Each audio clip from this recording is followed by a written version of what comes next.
Hello and welcome to Star Matrix. And I'm excited. I'm slightly scared.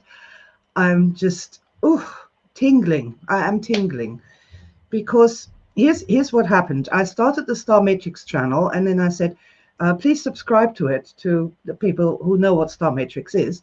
And the very first person to subscribe was Annemarie Wilson. Just say hi. Hi. Hi, Annemarie.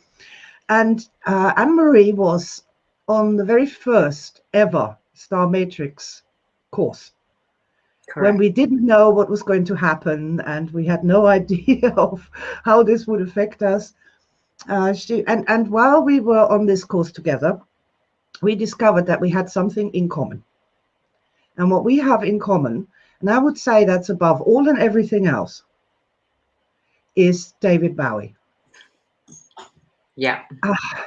And, well, I haven't talked to Anne-Marie about this, and I'm actually getting quite emotional. It is very difficult to overestimate the beneficial and positive effect David Bowie had on my young aspect's life. Yeah, really, it was quite, as I said, I'm getting quite emotional here. It's okay. Let's just be real. That's lived experience and my real reaction to that. And in Star Matrix, we have sort of different things that we look at, different sort of groups of memories, different kind of star memories, high positive memories. This is what we do, high positive memories. And one of the categories is that of the star people. And these are people who've had a super significant positive impact on our lives. And when we discover these star people, then we officially write their names into our book of stars as a form of acknowledgement and gratitude. And it was so blatantly obvious. So I created a star matrix, the idea of the star memories that we have of this lifetime, and that if we collect enough of them or become aware of them, that they connect up with each other. And that's the matrix part. A new self-concept emerges. And this self-concept you could call a starman waiting in the sky, who'd like to come and meet us, but they know they'll blow our minds. Absolutely. The star matrix is that. It's the starman waiting in the sky. And for the record, Starman is the very first record my young 13-year-old aspect ever bought. He took it home and put it on the record player and just played it over and over and over the whole night through. Didn't go to sleep. Went to school the next morning and just had found something that had been completely absent from the Muppet life in which that 13-year-old aspect found herself. We have to bear in mind, this is minus internet. This is in Germany, in a little village with pigs and cows in 1972, and very, very traditional people with very traditional, and my aspect always felt like an absolute alien in that environment. Yeah. And I think Starman is the first time ever that somebody spoke to me and I felt that there was somebody else like that. And I couldn't explain it in words. But yeah, so totally, David Bowie is a star person to me. Yeah, same here. He is entered in my book of stars as a star person. And I tried not to think too much about us having this discussion today because, it's much nicer to just allow the things to come up. But for some reason, when I went to bed last night, it's like all this stuff just started coming to me. I couldn't stop it. So I was thinking, well, good, at least maybe I'll have a dream with David Bowie in it. This will be wonderful. But these things were coming to me and it was that one thing of feeling like you weren't alone, that there was someone out there who seemed to think the same way as you, that saw a different reality. Yes. one with so much more possibility. And, you know, my concept of the world was so different to anybody else around me. And it wasn't something you could talk to anybody about, you know, you couldn't just say, well, that's not how I see things, you know, there was more magic out there. There was more possibilities, so many things.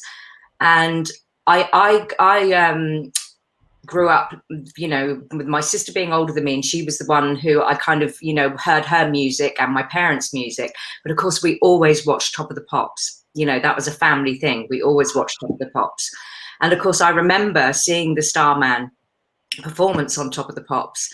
And it was just one of those, you know, who is this person? And what he was singing about, and it was like he's singing to me, you know. I completely got that. I was only about 6 at the time, possibly, but I was quite a forward for my age, you know. And music was just my life, you know. I loved music, all sorts of music, but this was something different. And I'd also listened to other David Bowie music because my sister used to play it. But it wasn't till I got a little bit older and was able to start getting my own music that I got more fully into David Bowie.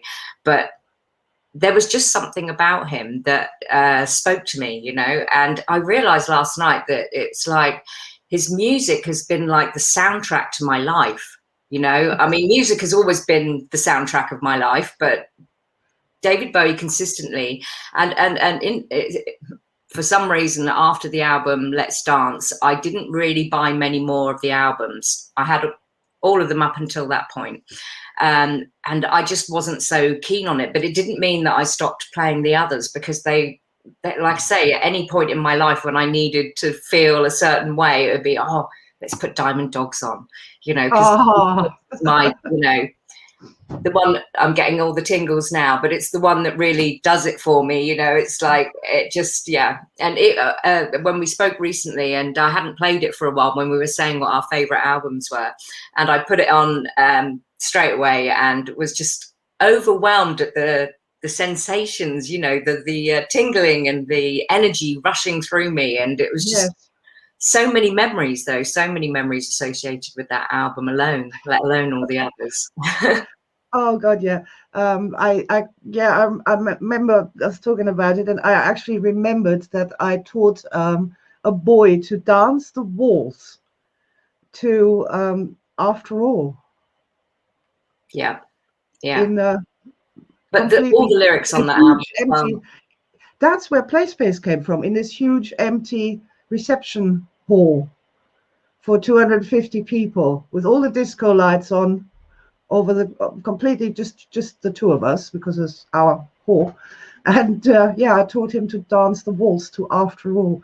It was just like amazing. But as you say, well, where do you even start? And where do we start is really, it's just that thing of David Bowie being a star person to us. I've never met him. Have you? No, but I did see him live. Oh, that's one more than, that's one more than I managed. But see, this is also, we don't, in starmatrix, it's not about what this person is or does, or if they even exist. It's about the effect a person has on you. Absolutely. What it does for you. I know there's a lot of people out there who, you know, they really looked to Luke Skywalker to help them through their difficult childhoods. And for me, I would say Bowie was an anchor. Yes. An anchor. Just an absolute, lifesaver. Oh, yes, many times. Many times. Too many to even, you know, they're just, it's like a cascade, you know, they're just like, oh, and that and that and that. One of the albums that is probably another standalone one, is because it's gone through the generations, is Hunky Dory. And I love it when my grandson is in the back of the car singing along to Hunky Dory. This was when he was about 5 years old, you know, and that feeling inside of like, this has been passed down to my girls and they've passed it down to their children, because I used to sing it to them when they were little. And before I had children, you know, the song Kooks, it was like, if I ever have children, that's me. That's exactly how it's going to be, you know. And I used to sing it to them when they were little, and of course they sing it to their kids, and yeah. Fabulous. I have a thing with outside. I had, should I say this? Yeah, okay then. One of my sons was diagnosed as autistic. And I just totally, no, he's not autistic, for God's sake. He's weird, but he's not autistic. And he didn't like Bowie. So for some reason, I decided when this boy was about 14 years old to go on a mission. And I had the tape, an audio tape of Outside in the car stereo. Very low volume. But whenever we got in the car to do anything, and we got in the car a lot to do many things, that was playing. And do you know what? After about a year of this, there was a moment when he all of a sudden heard this album for the first time. Like unlocking a new level on the computer game. He actually heard it. He was like, wow. Like an awakening. It clicked. It literally was like there was a level that he couldn't access before. And this, especially this Outside album, is quite weird. And it was just noise to him, or annoying, or hurting his head in some way. Mm-hmm. But there was this click. And on that, oh man, I even remember it. I'm exactly seeing where this is. We're going to Eastbourne District Hospital, round the roundabout, on the way down that roundabout. And there it happened. And it was such an energy experience. For me, I could feel it. Mm-hmm. And after that, we just turned the volume up and sang along to Outside for the next year and a half. But I was so happy because I felt by understanding, being able to reach up and understand this level of abstraction, which exists. And some people hear it and some people don't. Yeah. That something really momentous had happened. And oh man, yeah. So thank you for reminding me of that. That was a wonderful, wonderful moment. And it is for this moment that I have a huge candle for Outside. Really, you know, that was just awesome. Yeah, so star people, I think that being consciously aware of this and having the name inscribed in the Book of Stars is somehow, it is meaningful to do that. Very much so. Yeah, what are your thoughts on that? Well, I think I could have written a book alone, just putting the reasons why, you know, that would have been a separate book. I did only pick one specific moment because it was probably the one that had such an effect on me. And that was when I saw David Bowie live. Obviously, when I was young, the couple of friends that I had that were my Bowie friends, you know, like we literally listened to Bowie. We have so many stories shared with them. And they, you know, one of them when I was very young, like, well, because I became punk when I was 11, but I was already a Bowie fan then, which I think definitely influenced me being a punk as well. But one of my school friends, her sister had all the Bowie albums, and she herself, this friend of mine, had been to a Bowie concert. I don't know how she managed to do this. She was about 3 years old. She'd gone with her sister and she'd been sat on the stage. Oh. So, and she remembered being sat on the stage, and I was so jealous, even though I knew she probably didn't have a huge memory about it, but I was like, we're never going to get to see him because he's never going to tour again. You know, at that time, that was it. You know, there was going to be no more live David Bowie tours. So, of course, in, was it 83, when he announced he was doing the Serious Moonlight tour, and my dad, bless him, went and bought tickets for the whole family to go in France, because we used to live half the year in France, and it was in Fréjus, which was very near where we were living. So, of course, I was just, you know, unbelievable. I was actually going to go and see him. And then getting nearer the date, I lost my purse that had the ticket in. So obviously I was distraught, and I was like, I don't know how I'm going to tell my dad. There's no more tickets left. You know, I haven't got the tickets. So bless my mother, she gave me hers and she didn't come. So it was me and my sister and my dad. So in Frejus, it's this amphitheatre was, it's very different to concerts here because it's very small. It was in daylight when it started, so that you could clearly see everything in front of you. And of course, we were right down the front. I was used to going to some, you know, some pretty hairy gigs, so I was quite happy to be right down the front. But it was very calm, very chilled out. The French are very different at concerts, you know. So at the time, I had a mohawk that was about this high, you know, a big wide one that was bald at the sides, and it was black and this color at the front, and it literally stood out like this. And I had this makeup that was very dramatic, with all going up the sides of my head, and obviously my clothes were quite outrageous, and I really stuck out like a sore thumb at this concert because you just didn't see many at the time. And so at a certain point, I mean, obviously when he first came on, it was all overwhelming. I couldn't actually believe that he was just there, not very far away from me, you know, only sort of maybe 10 feet away. And at one point, my dad said, do you want to get up on my shoulders? So there I am above everybody else on my dad's shoulders. And all of a sudden, he starts singing this song, which for the life of me, I couldn't remember when I was writing the memory in the book. And then I had a bit of a star moment where it all came flooding back to me. And the reason was because he did the song in a completely different way. So he's just starting this song, playing the guitar, acoustic guitar, right in front of me. And he then looks up and he is singing at me, looking at me. And I just had tears streaming down my face. My poor dad, because I'm holding on to him, you know, and like my dad's like, you know, doing his best that he can to hold me up. But I was just absolutely overwhelmed, you know, I was, because when I got down, my dad actually said, he was singing that at you. And I was like, I know. And the song was Rebel, Rebel.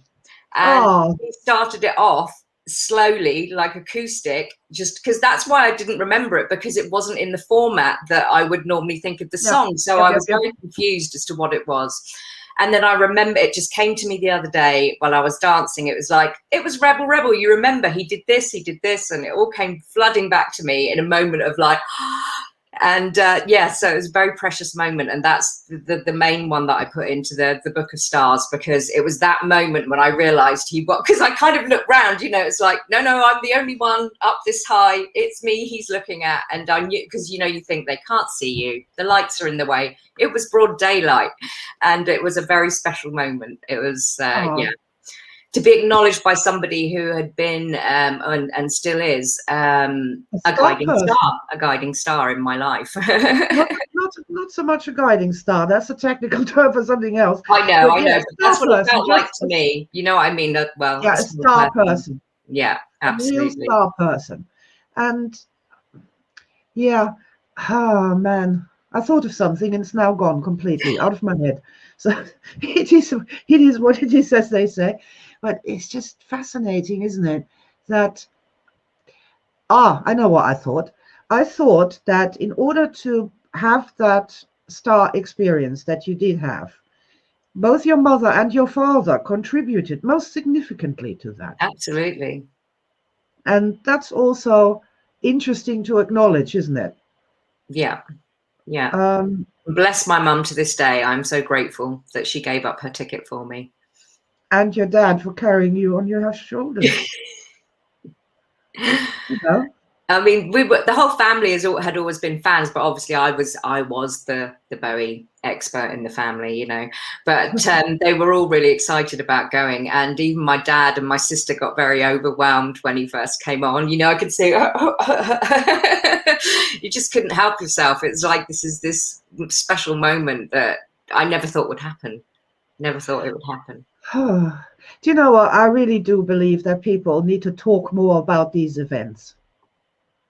I mean, I know this and I preach it and I shout it and I say it, but just talking about this, you know, this experience of yours, and me thinking about how your parents really, you know, did their best for you to have a good experience there. Yeah. Your mum gave up the ticket and a shared family star for you. You know, that's not a little thing, is it? No. And I'm super moved again. I was nearly crying when you was telling the story.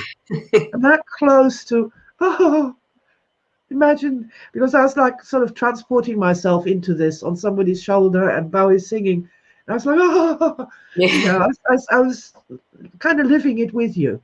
Yeah. And that's the beautiful thing, isn't it? And here's another thing that I just thought. We are very different people. You know, might not look that different, but we are. But here's something we can come together in. Yeah. And feel a real kinship there. Not through labels that other people have stuck on us. Mm-hmm. You know, you're a punk, I'm a rocker, blah, blah, blah. You know, you're English, I'm German. 2 world wars and 1 World Cup, doo-dah, doo-dah. You know, but the actual connection is in the shared experience. And what That's a wonderful where, thing to share. isn't it? And Absolutely. I just love the fact that in Star Matrix, I sort of try to pay back a little. And you do in your work, don't you? Yes. Yeah.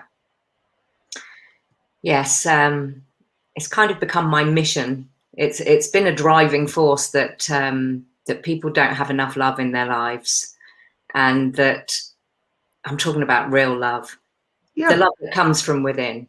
So it's kind of my mission to help people to connect to that part of them that doesn't get acknowledged, and to share it with the world, you know, to embody it and to actually be a living expression of love. Yes.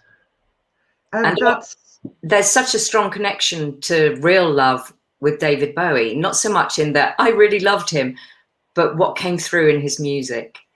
I mean, obviously there's so many variables with the albums, you can't really even say that one's the best or that one's the best, or I like the really rocky ones, or I like but some of his ballads, they just spoke to your heart. And obviously we both absolutely love Wild as the Wind. That's I can't listen to that without getting teary-eyed, and you know, I played that a lot and I practiced singing that, and but I've always had the slight reservation that he didn't write it. Yes, same here, but I didn't. I've heard of some of the other versions, and they're not. God, he put his heart and soul into that rendition. Absolutely, totally. Oh, 100%. Yeah, 100%. It's like it was written for him, maybe. For him to, yeah. To do it justice. Well, I've immortalized Starman with the Star Matrix logo, and the painting behind me, the Starman painting, that was my Art Solutions painting for being really sad that he died. Yeah. So, yeah, star people, hey? Where are we?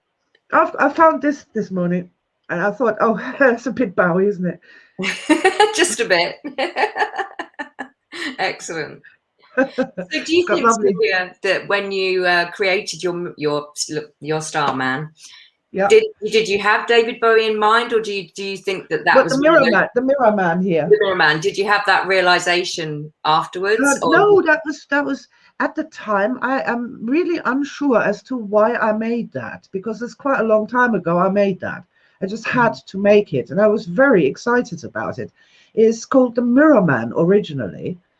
And when we did Star Matrix, the idea was that this new self concept that consists only of the positive memories, that each one of the mirrors is like a positive memory, you know, and it also creates weirdly a suit of armor. Your positive memories, once they connect up a bit and you realize who you really are and your Starman becomes established, then yeah. So it's actually quite nice how that one sparkles here. And you imagine that it's creating this field, this matrix, you know. Yes, that's right. It does. It creates a field of protection as well. Yeah, but this is totally Starman waiting in the sky, isn't it? It's like I kind of worked on that since I first heard it at age 13, to try and make it real, to tell the children to stop digging in trauma and boogie instead. Yeah, absolutely. And also this whole thing with connecting to the star child within, rather than the endlessly injured child. I always found Bowie extremely uplifting. Oh, yes, absolutely. Extremely uplifting. There would be other bands, other songs where I could happily self-mutilate to. Yeah. But never to Bowie. No. That always gave me, I don't know, It was ideas. more than uplifting, though. It kind of took you out of yourself anyway, or even more into yourself. I'm not sure which, but you know what I mean. Higher. Yeah. Higher. Yeah. Just higher. Okay. You had such a wisdom and intelligence that I've only discovered more and more over the years as I've become more aware of things, you know, the things he was singing about. You know, it's like I've looked back over the lyrics and just been blown away by how many of those things that I've then looked into in my life. And I'm like, is that because of me listening to this stuff all those years ago and opening my mind, and then because of that it made me look at this? And you know, it never fails to amaze me, like, you know, looking back over the some of the albums and realizing that maybe this is what inspired me, you know. Definitely. It's also something else there that I thought. We were talking about the magical child within. So some of these things that he wrote, he was very young when he wrote them. Mm-hmm. Comparatively, I'm not talking 3 years old here, but No, he was young. He was 20. Yeah. And he knew things Yes. that many who are 80 and have studied psychology for 50 years have not a clue about. And this essentially uneducated person from a quite poor background, Yeah, just said it. it's fascinating. It's something that I'm seeing a lot of. Yesterday on Starmatrix 5, there was a lady who told her first star experience, which was that she remembered, which was when she was 4 years old in New York, living in New York. And one day she just came out of her house and there was this massive rainbow in the sky. And she just couldn't, at first she couldn't believe that it was really there. She thought she'd made it up because it was magical, and there was nothing magical. And then she looked at the rainbow, and the little child asked herself the question, who made that? Wonderful. And then as she looked down, she saw sort of a tree in a pot on the street corner and went, who made the tree? Lovely. And that's original spirituality from a 4-year-old child. You know, this idea that we get wiser as we get older, know everything, and the old aspects, the youngsters, they didn't know anything. And we should just disregard what the young people are saying or what the children are saying. They're just wrong, aren't they? No, that's true. There is another level of wisdom. And Bowie was keyed into that to some degree.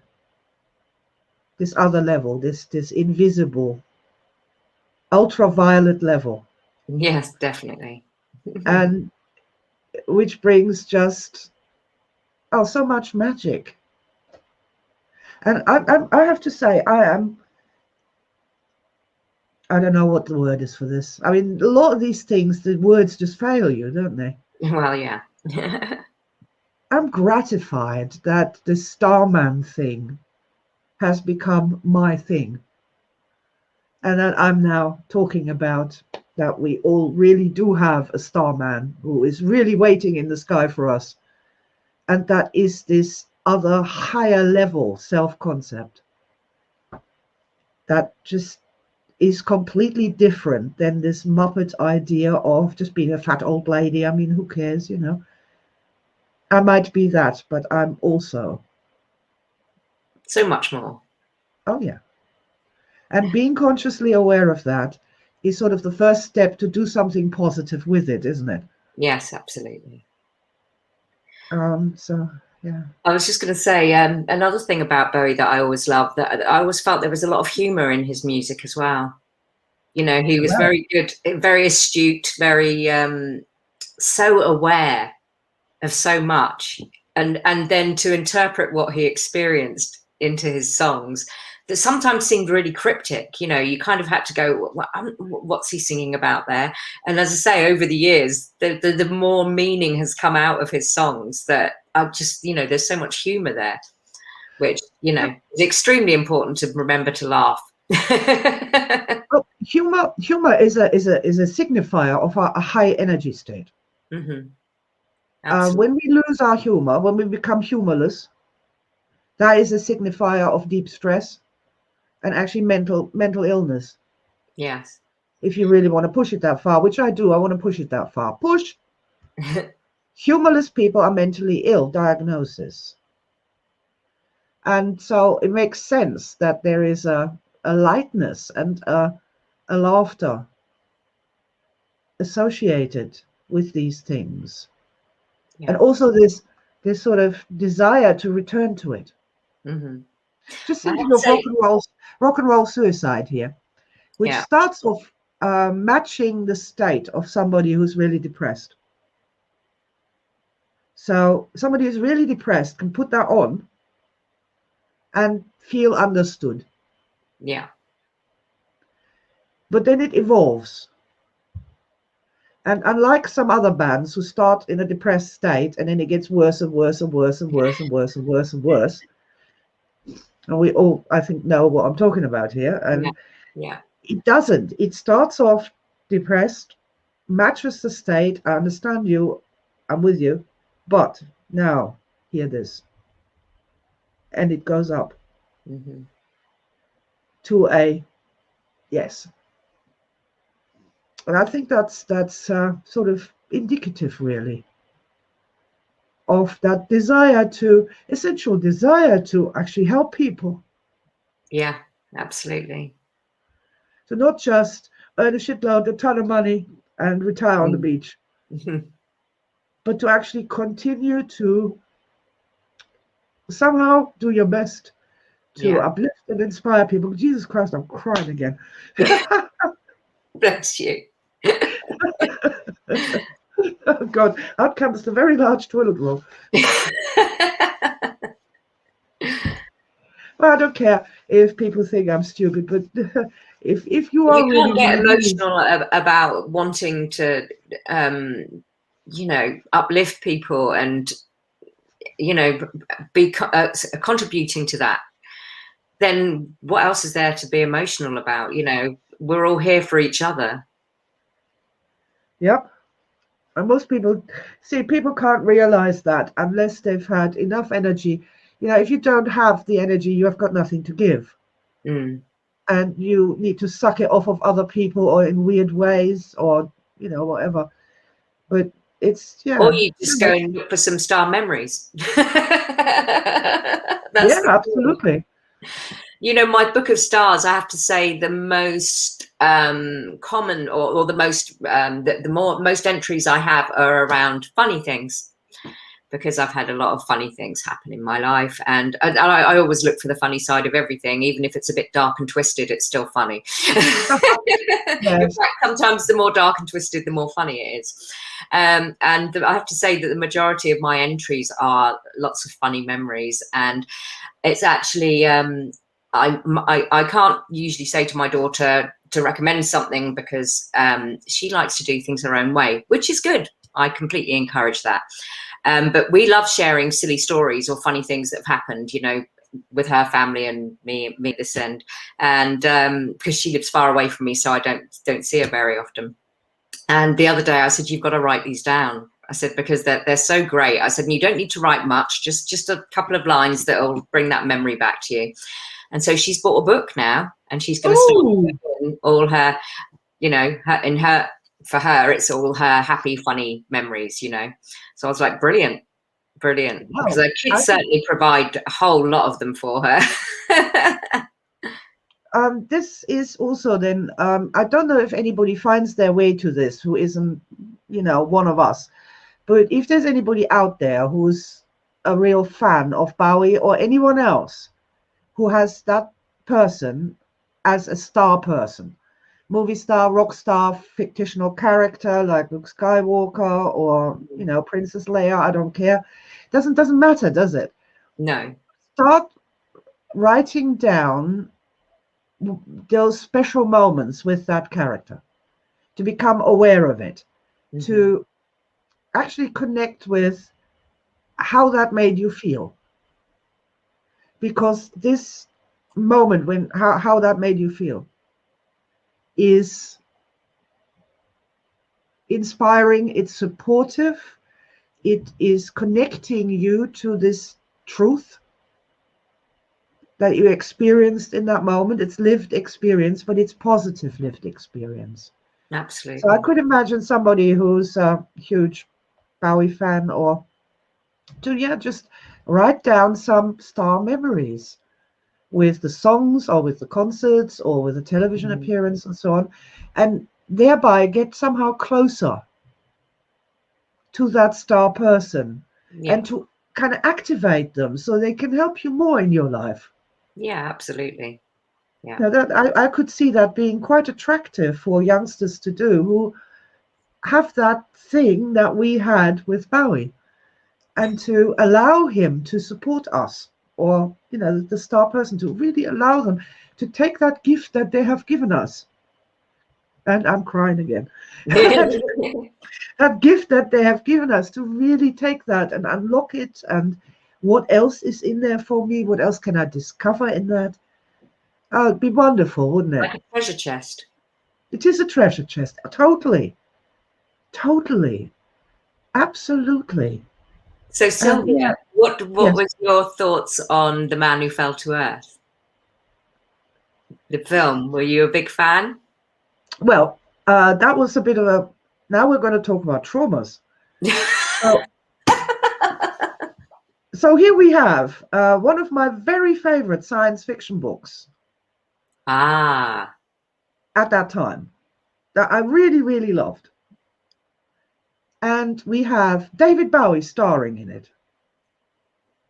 They take two things that are absolutely fabulous, that I was so excited. Oh my God. I just couldn't wait. I bought the tickets like a year before the damn thing even showed in a little cinema. And I ran down to the cinema. I was there an hour early. And then I thought, wow, at the end of it, you take two things that I love and you make a third thing out of it that is total crap. How's that even possible?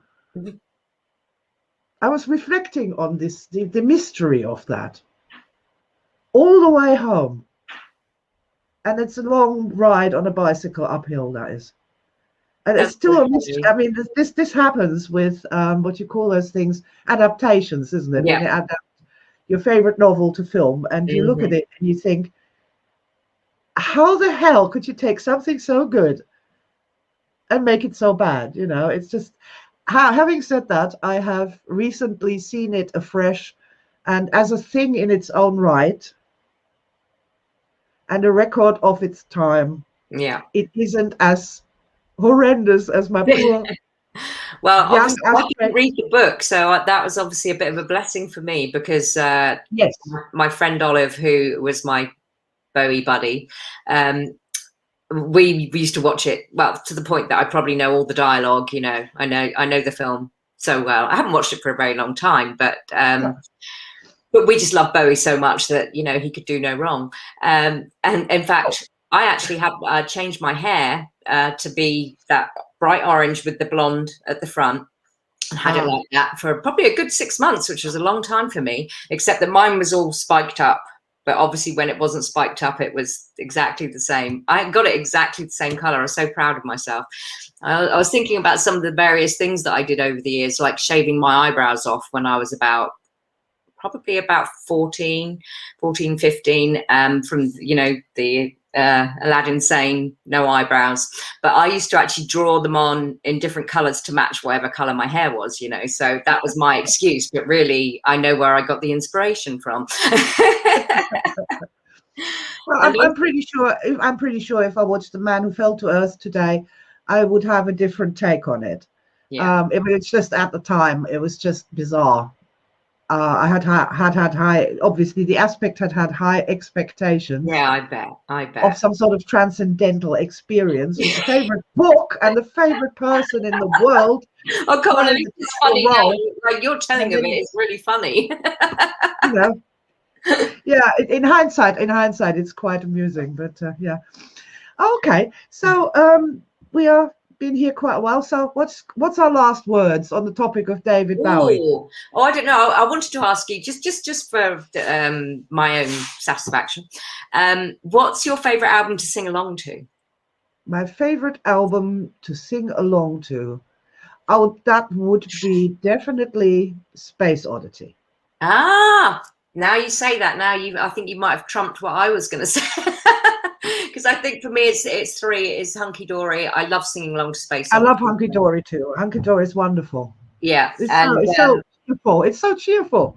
Oh yeah, absolutely. Yeah, and of course Diamond Dogs, because you want to sing along because the lyrics are just so brilliant. Yes, Diamond Dogs definitely. But it's I think because Space Oddity has the most lyrics. Yeah, yeah. It's solid lyrics. There's virtually no instrumental thing going on there. Yeah. So it gives you lots to do. Yeah. And also the final track on Space Oddity, the learning those lyrics and performing them perfectly is quite a trick. I bet. But I can still do it. I must have heard, I mean, possibly the album that I've heard the most is Ziggy Stardust. Ah. Simply because it was sort of on a playlist and it was the first thing.